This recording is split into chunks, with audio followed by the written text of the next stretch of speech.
CDS general Rawat और उनकी पत्नी पंचतत्व में विलीन। दोनों बेटियों ने दी मुखाग्नि। 17 तोपों की दी गई सलामी। प्रधानमंत्री, रक्षा मंत्री, गृहमंत्री और सीएम योगी सहित कई गणमान्य व्यक्तियों ने दी भावभीनी श्रद्धांजलि। मुख्यमंत्री योगी आदित्यनाथ ने तमिलनाडु में हुए हेलीकॉप्टर हादसे में शहीद हुए आगरा के विंग कमांडर पृथ्वी सिंह चौहान के घर पहुंचकर जताई शोक संवेदना। कल पृथ्वी सिंह चौहान का सैनिक सम्मान के साथ होगा अंतिम संस्कार।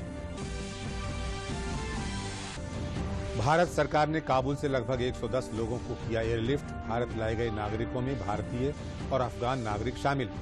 अफगानिस्तान के ऐतिहासिक गुरुद्वारे से 3 पवित्र ग्रंथ भी लाए गए भारत।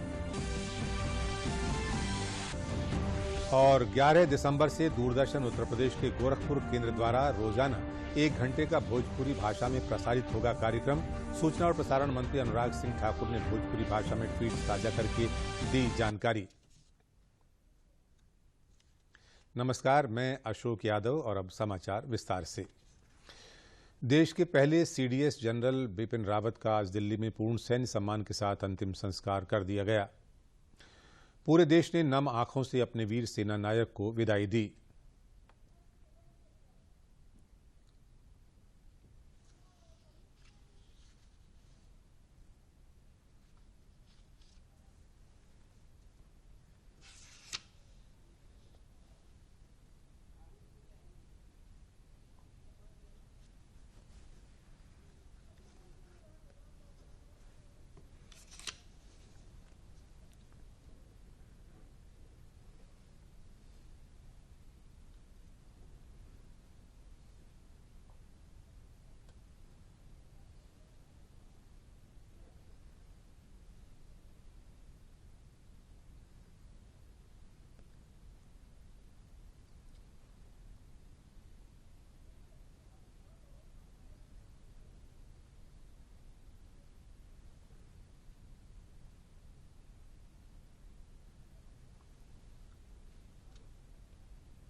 इससे पहले जनरल बिपिन रावत और उनकी पत्नी मधुलिका रावत का पार्थिव शरीर अंतिम दर्शनों के लिए उनके आधिकारिक आवास पर रखा गया था, जहां अंतिम दर्शन के लिए लोगों की भीड़ उमड़ पड़ी।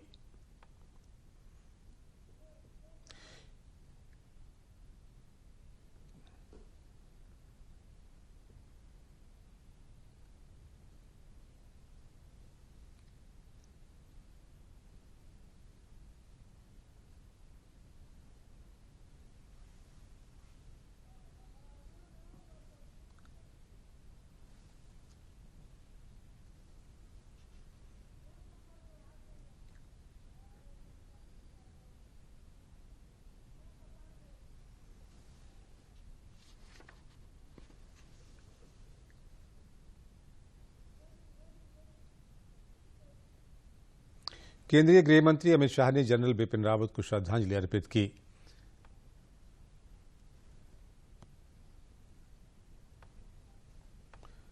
राष्ट्रीय सुरक्षा सलाहकार अजीत डोभाल ने जनरल बिपिन रावत को श्रद्धा सुमन अर्पित किए। केंद्रीय मंत्री गजेंद्र सिंह शेखावत और अनुराग सिंह ठाकुर सहित तमाम मंत्रियों और अधिकारियों और अन्य गणमान्य लोगों ने जनरल बिपिन रावत और उनकी पत्नी को श्रद्धांजलि अर्पित की। केंद्रीय मंत्री डॉक्टर जितेंद्र सिंह ने भी श्रद्धा सुमन अर्पित किए। सीडीएस जनरल बिपिन रावत और उनकी पत्नी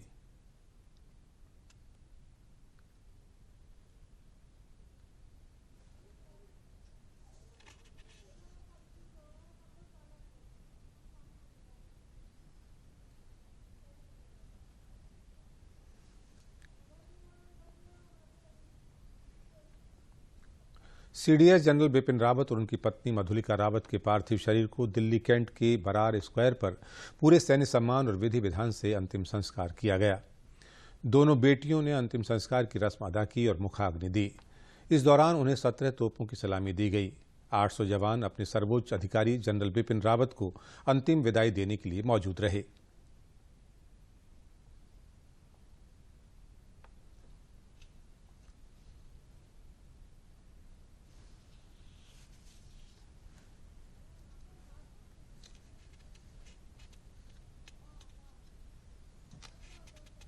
इसका यार ये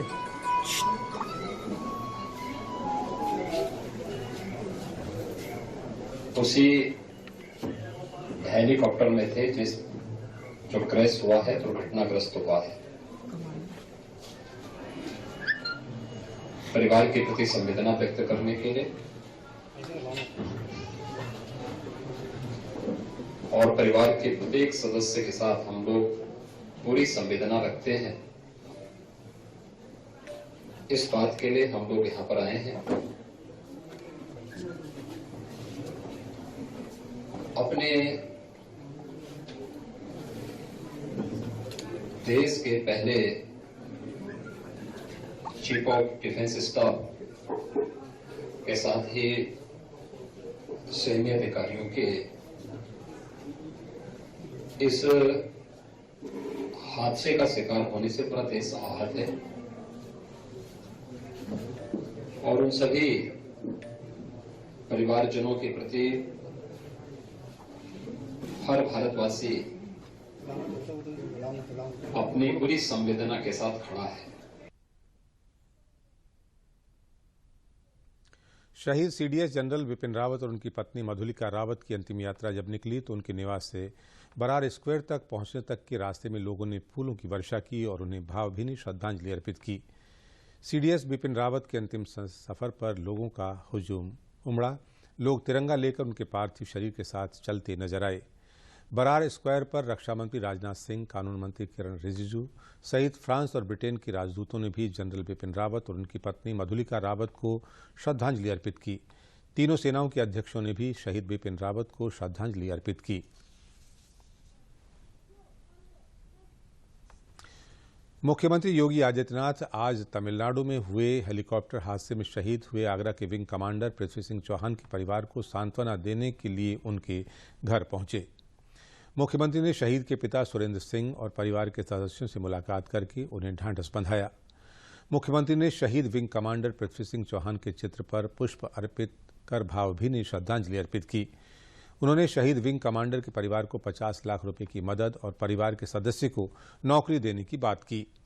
इस दौरान केंद्रीय विधि और न्याय राज्य मंत्री प्रोफेसर एसपी सिंह बघेल, प्रदेश सरकार के राज्य मंत्री डॉक्टर जीएस धर्मेश भी उपस्थित रहे। शहीद पृथ्वी सिंह चौहान का पार्थिव शरीर शनिवार की सुबह आगरा पहुंचेगा, जहां उनका सैनिक सम्मान के साथ अंतिम संस्कार किया जाएगा।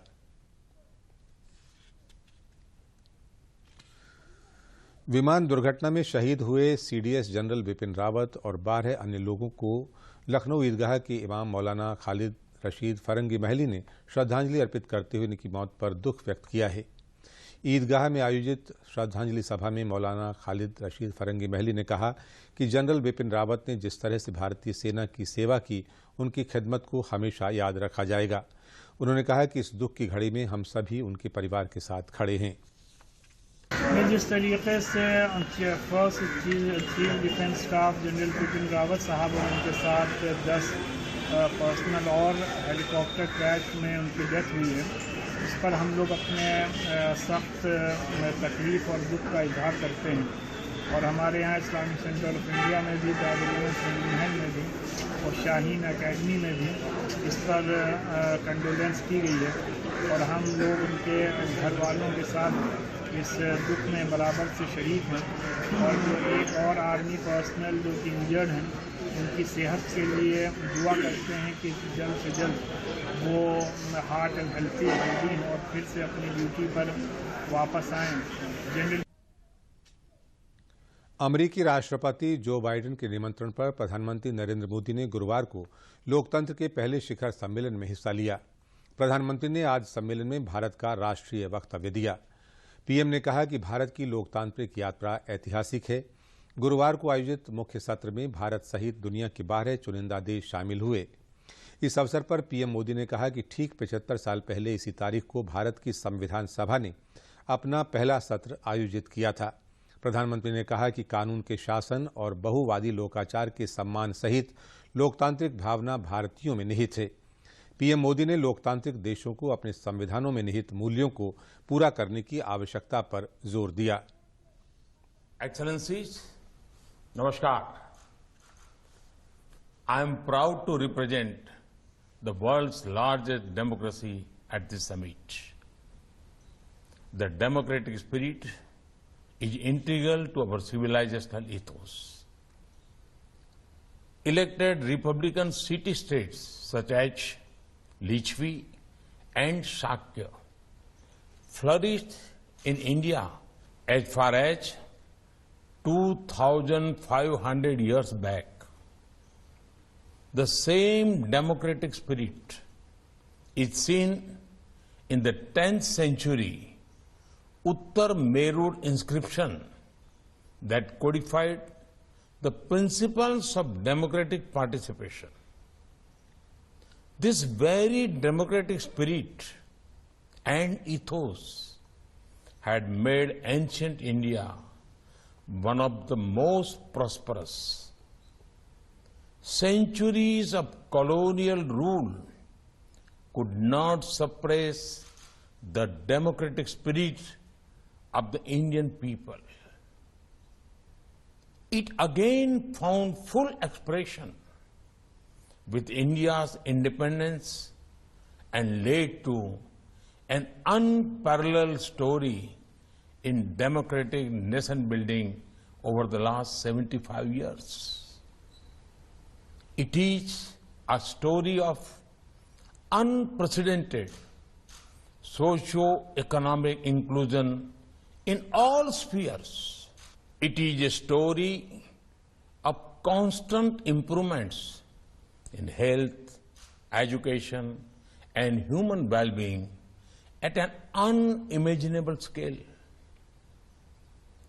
The India story has one clear message to the world, that democracy can deliver, that democracy has delivered, and that democracy will continue to deliver. Excellencies, the structural features like multi-party elections, independent judiciary, and free media are important instruments of democracy. However, the basic strength of democracy is the spirit and ethos that lie within our citizens and our societies. समाचारों में लेते हैं अब एक विराम। क्या बात है, बहुत फिट लग रहा है। 3 महीने में पैसे डबल? वाह, फास्ट और हाई रिटर्न्स भी। क्या स्कीम है? कल तो नहीं थी यहाँ। और कल होगा भी नहीं। तूने कभी 5 ओवर में डबल सेंचुरी मारी है? ऐसे स्कीम के बहकावे में आके हम धोखा खा सकते हैं। और आरबीआई कहता है अपना पैसा सुरक्षित रखो और समझदारी से निवेश करो। अगर ज्यादा रिटर्न के पीछे भागोगे तो रिस्क भी उतना ही उठाओगे। और फास्ट रिटर्न से बच के, और फास्ट बॉलिंग से भी। आरबीआई कहता है जानकार बनिए, सतर्क रहिए। 11 दिसंबर 2021 से यानी कल से दूरदर्शन उत्तर प्रदेश के गोरखपुर केंद्र से रोजाना 1 घंटे का भोजपुरी कार्यक्रम प्रसारित किया जाएगा। इस बात की जानकारी केंद्रीय सूचना और प्रसारण मंत्री अनुराग सिंह ठाकुर ने ट्वीट पर संदेश साझा करके दी। अनुराग सिंह ठाकुर ने भोजपुरी भाषा में दिए संदेश में क्या कहा, आपको सुनाते हैं। भोजपुरिया भाषा भाई लोगन, अनुराग सिंह ठाकुर के सादर प्रणाम। हम सबे खातिर बड़ा खुशी के दिन बाटे कि कल 11 दिसंबर से रोज दिन में 11 से 11:30 बजे तक और रात 8 बजे से 8:30 बजे तक दूरदर्शन उत्तर प्रदेश पर रउआ सबे आपन माटी के बोली भोजपुरी के कार्यक्रम देखब जा। भोजपुरी बोली के मिठास के ता सब केहू कायल बा, ओकरे पर जब भोजपुरिया गीत गवनाई आपन क्षेत्र के थाती पर आपन सामाजिक सांस्कृतिक मूल्यन के मुताबिक कार्यक्रम देखे के मिली ता ऐसे बड़बर और का बात हो कि हम रउआ सबे के आश्वस्त करत बानी जाकि दूरदर्शन गोरखपुर से जवन भोजपुरी कार्यक्रम प्रसारित होगी ओमे रउआ सबे भोजपुरी माटी के साध गंध जरूर महूस कर आजा। ए अवसर पर हम रहुआ सबे के आपन हार्दिक शुभकामनाएं देत बानी जा। जय हिंद, जय भारत। 11 दिसंबर 2021 से यानी कल से दूरदर्शन उत्तर प्रदेश के गोरखपुर केंद्र से रोजाना 1 घंटे का भोजपुरी कार्यक्रम प्रसारित किया जाएगा। भोजपुरी में रोजाना 2 बार आधे आधे घंटे के कार्यक्रम सुबह 11 बजे से 11:30 बजे तक और रात 8 बजे से 8:30 बजे तक प्रसारित होंगे। भोजपुरी भाषा में प्रसारित होने वाले कार्यक्रमों में गोरखपुर और उसके आसपास के क्षेत्रों की संस्कृति, भाषा और लोक कलाओं से जुड़े कार्यक्रम दिखाए जाएंगे। इसके साथ ही जन सहभागिता और युवाओं से जुड़े कार्यक्रम भी प्रसारित होंगे। कुछ विशेष कार्यक्रमों पर नजर डालें तो सोमवार को सुबह 11 बजे घर गृहस्थी, सोमवार रात 8 बजे सेहत और संगीत संध्या के कार्यक्रम प्रसारित होंगे। मंगलवार को सुबह 11 बजे युवाओं से जुड़ा कार्यक्रम उड़ान और रात 8 बजे लोक गीतों का कार्यक्रम भोजपुरी धमाल। बुधवार सुबह 11 बजे युवाओं पर आधारित कार्यक्रम कैंपस से और रात 8 बजे लघु नाटक और डॉक्यूमेंट्री का प्रसारण होगा। गुरुवार को सुबह 11 बजे विकास की राह पर आपन उत्तर प्रदेश और रात 8 बजे साहित्यिकी, जिसमें हिंदी और भोजपुरी पर फोकस रहेगा। शुक्रवार सुबह 11 बजे हमार थाती सांस्कृतिक धरोहर, रात 8 बजे भोजपुरी नाटक देखने को मिलेगा। शनिवार सुबह 11 बजे आसपास, जिसमें गोरखपुर उसके आसपास निकट के क्षेत्रों में हो रहे सांस्कृतिक कार्यक्रमों पर रिपोर्ट होगी और रात 8 बजे पब्लिक ओपिनियन पर आधारित जनमंच का प्रसारण किया जाएगा। रविवार सुबह 11 बजे बच्चों के लिए बाल संघ और रात 8 बजे आपन बात कार्यक्रम होगा, जिसमें भोजपुरी क्षेत्र के विशिष्ट व्यक्तित्व के साथ भेंट वार्ता दिखाई जाएगी। ये सभी कार्यक्रम 30-30 मिनट के होंगे और रोजाना सुबह 11 बजे और रात 8 बजे दिखाए जाएंगे। आपको बता दें कि सूचना और प्रसारण मंत्री अनुराग सिंह ठाकुर ने 3 दिसंबर को गोरखपुर में अर्थ सैटेलाइट स्टेशन के लोकार्पण अवसर पर घोषणा की थी कि 11 दिसंबर 2021 से रोजाना 1 घंटे भोजपुरी भाषा में कार्यक्रम के प्रसारण किया जाएगा।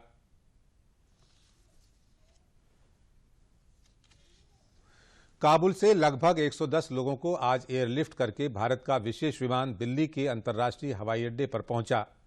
इन 110 लोगों में भारतीय नागरिकों के साथ अफगान नागरिक भी शामिल हैं। इनके साथ ही अफगानिस्तान के ऐतिहासिक गुरुद्वारे से 3 पवित्र ग्रंथ भी भारत लाए गए हैं। भारत की सरजमी पर उनकी अगवानी कई सामाजिक संगठनों के कार्यकर्ताओं ने की। भारत पहुंचने पर उन प्रवासियों का कोविड प्रोटोकॉल के तहत टेस्टिंग के साथ क्वारंटाइन रहने को कहा गया। भारतीय विश्व मंच के अध्यक्ष पुनीत सिंह चंडोकी ने प्रधानमंत्री नरेंद्र मोदी को काबुल में फंसे लोगों को एयरलिफ्ट करने के लिए उनका आभार व्यक्त किया है। अफगानिस्तान से एक विशेष विमान के जरिए गुरु ग्रंथ साहब की प्रति आज नई दिल्ली लाई गई। इसे प्राप्त करने के लिए केंद्रीय मंत्री हरदीप सिंह पुरी, बीजेपी अध्यक्ष जेपी नड्डा, दिल्ली बीजेपी अध्यक्ष आदेश कुमार गुप्ता और बीजेपी नेता मनजिंदर सिंह मौजूद थे। इससे पहले भी अफगान साहब के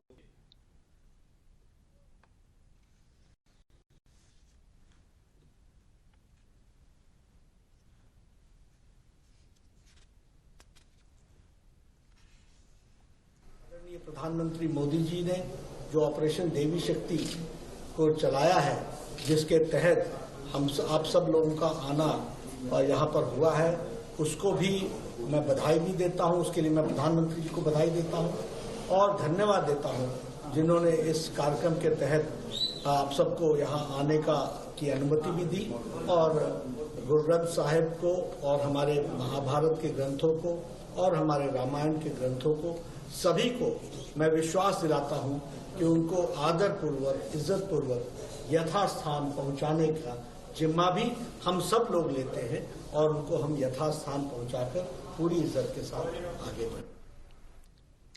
गोरखपुर में केंद्रीय शिक्षा मंत्री धर्मेंद्र प्रधान ने महाराणा प्रताप शिक्षा परिषद के संस्थापक सप्ताह समारोह के समापन अवसर पर महाराणा प्रताप इंटर कॉलेज परिसर में हिस्सा लिया।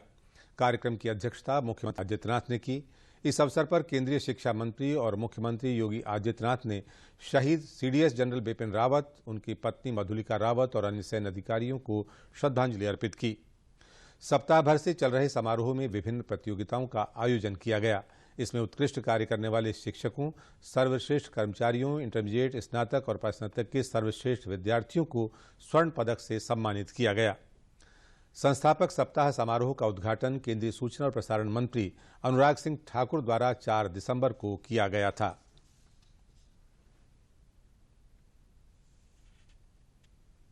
नई शिक्षा नीति देश में आई है।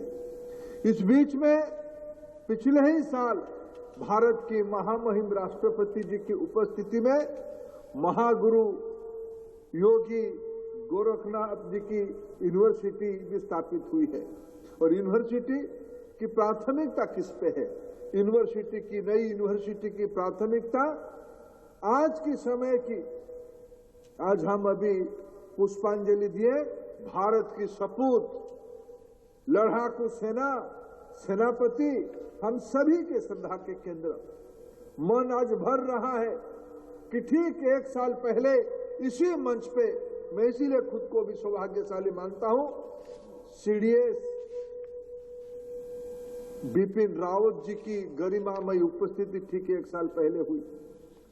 उनको आज हम श्रद्धांजलि दिए, हादसा हुई है। अभी अभी महाराज जी यहीं से उनको, उनके पार्थिव शरीर को हम सभी की ओर से अंतिम दर्शन करने के लिए, श्रद्धांजलि देने के लिए पहुंचे जाएंगे। मित्रों, उन्होंने 2 दिन पहले कहा था विश्व केमिकल वारफेयर के लिए, बायोलॉजिकल वारफेयर के लिए खुद को तैयार करे।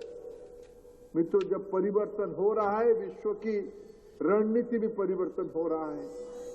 ये कोरोना, ये बिना निस्संदेह, कोई संदेह के बिना ये कहा जा सकता है, ये एक प्रकार से एक बायो वेरफेयर है।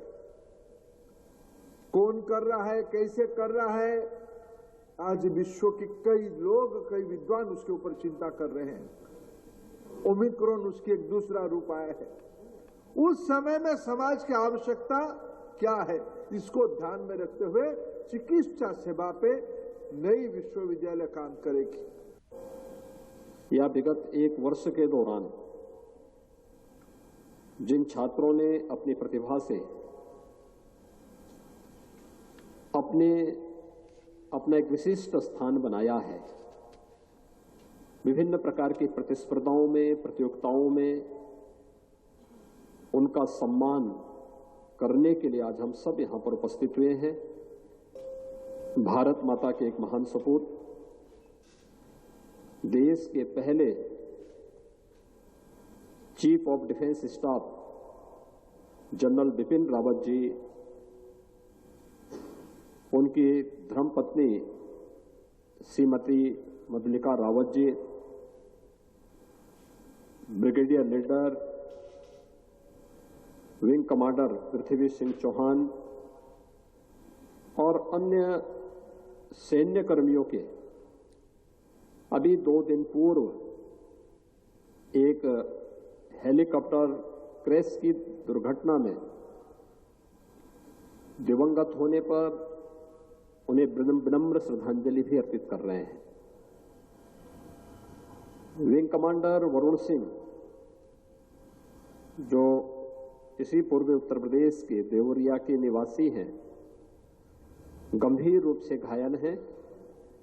उनके शीघ्र स्वास्थ्य की कामना करने के लिए भी आज हम सब यहां पर एकत्र हुए हैं। जौनपुर में वीर बहादुर सिंह पूर्वांचल विश्वविद्यालय के 25वें दीक्षांत समारोह में प्रदेश की राज्यपाल आनंदीबेन पटेल ने 65 मेधावियों को स्वर्ण पदक प्रदान किए। इसके साथ ही 96 शोधार्थियों को पीएचडी की उपाधि दी और कक्षा 6 से 8 के 51 बच्चों को स्कूल बैग भी उपहार में दिए। दीक्षांत समारोह के संबोधन में आनंदीबेन पटेल ने कहा कि विद्यार्थी संस्कृति के अनुरूप अपने व्यक्तित्व और चरित्र का निर्माण करें, यही वास्तविक शिक्षा है। नई शिक्षा नीति राष्ट्रीय चरित्र और व्यक्तित्व निर्माण के साथ ही देश को उन्नत राष्ट्र की श्रेणी में खड़ी करने में सहायक होगी। 50% बच्चे कॉलेजों में एडमिशन लेना चाहिए। तो सोचिए, यदि प्राइमरी स्कूल में पहली कक्षा में जितने बच्चे अपनी उम्र पास कर जाते हैं, वो सभी बच्चे 100% बच्चे स्कूल में पहली कक्षा में दाखिल नहीं होते और धीरे करके ऊपर जाएंगे, 12वीं कक्षा तक पहुंचेंगे, तब ही वो कॉलेज में एडमिशन लेंगे। तो प्रयास तो हमें करना ही पड़ेगा ये सब। और कॉलेज वाले ये सोचेंगे कि वो तो आ जाएंगे, वैसे स्थिति अच्छी नहीं है। और इसी वजह से मैंने अभी 4-5 दिन पहले मैं एक यूनिवर्सिटी में गई थी। वहां मैंने बताया था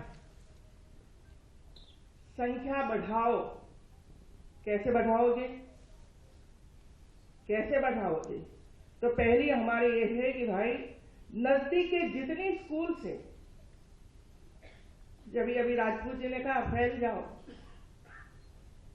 राजपूत जी ने एक अच्छा सेंटेंस हमारे सामने रखा, फैल जाओ। मतलब क्या होगा? एक एक गांव में जाइए, गांव के लोगों को इकट्ठा करिए और जितने बच्चे हैं ये सबका सर्वे करवाइए और सभी बच्चे पहली कक्षा में चले जाए, दाखिल हो जाए। इसका प्रयास हमें ही करना पड़ेगा, तब जाकर ये यूनिवर्सिटी में लाखों बच्चे दाखिल हो सकते। अंत में प्रमुख समाचार एक बार फिर। सीडीएस जनरल रावत और उनकी पत्नी पंचतत्व में विलीन, दोनों बेटियों ने दी मुखाग्नि, 17 तोपों की दी गई सलामी। प्रधानमंत्री, रक्षा मंत्री, गृह मंत्री और सीएम योगी सहित कई गणमान्य व्यक्तियों ने दी भावभीनी श्रद्धांजलि। मुख्यमंत्री योगी आदित्यनाथ ने तमिलनाडु में हुए हेलीकॉप्टर हादसे में शहीद आगरा के विंग कमांडर पृथ्वी सिंह चौहान के घर पहुंचकर जताई शोक संवेदना। कल पृथ्वी सिंह चौहान का सैनिक सम्मान के साथ होगा अंतिम संस्कार। भारत सरकार ने काबुल से लगभग 110 लोगों को किया एयरलिफ्ट। भारत लाए गए नागरिकों में भारतीय और अफगान नागरिक शामिल। अफगानिस्तान के ऐतिहासिक गुरुद्वारे से 3 पवित्र ग्रंथ भी लाए गए भारत। और 11 दिसंबर से दूरदर्शन उत्तर प्रदेश के गोरखपुर केंद्र द्वारा रोजाना 1 घंटे का भोजपुरी भाषा में प्रसारित होगा कार्यक्रम। सूचना और प्रसारण मंत्री अनुराग सिंह ठाकुर ने भोजपुरी भाषा में ट्वीट साझा करके दी जानकारी। इसी के साथ समाचार समाप्त हुए। नमस्कार।